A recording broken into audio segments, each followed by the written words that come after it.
Dans cette vidéo, je vais te dire pourquoi, une fois obtenu son visa d'études pour la Russie, ne veut pas dire que tu vas forcément entrer dans le territoire en Fédération de Russie. Donc, reste jusqu'à la fin de cette vidéo.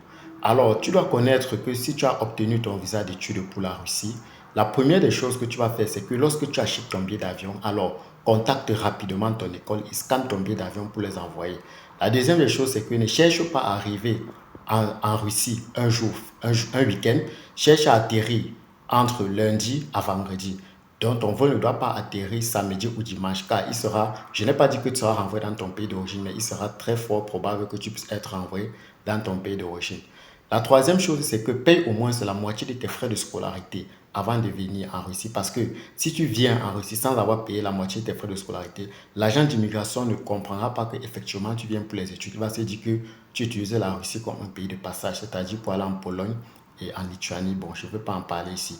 La quatrième des choses que tu dois faire, c'est que si tu as eu à causer avec les passeurs, c'est ceux-là qui vous prennent en Russie, vous font passer pour aller en Lituanie, en Pologne et tout, en Allemagne.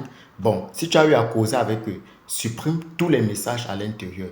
Scanne ton téléphone et enlève tout. S'il y a un fichier où tu as eu qui va dans ce sens-là, essaie de supprimer. La cinquième des choses que tu auras donc aussi à faire, c'est que essaie de venir avec de l'argent sur toi. Viens au moins avec même 500 dollars sur toi parce que à l'aéroport, on va te dire cash money. Où est le cash money? Il demande toujours ça, que tu montres le cash. Si tu ne montres pas le cash, il sera fort probable que tu puisses être renvoyé dans ton pays.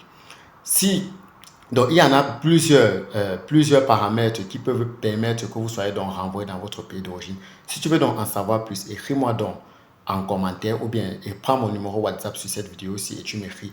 Si également tu as besoin d'un accompagnement pour ta procédure d'études, que ce soit en Russie ou en Biélorussie, tu peux donc me contacter. Moi et mon équipe, on prendra donc plaisir à t'accompagner pour ta procédure d'études en Russie. Également, je vous conseille d'aller en Russie dans les petites villes, éviter d'aller dans les grandes villes telles que Moscou, Saint-Pétersbourg.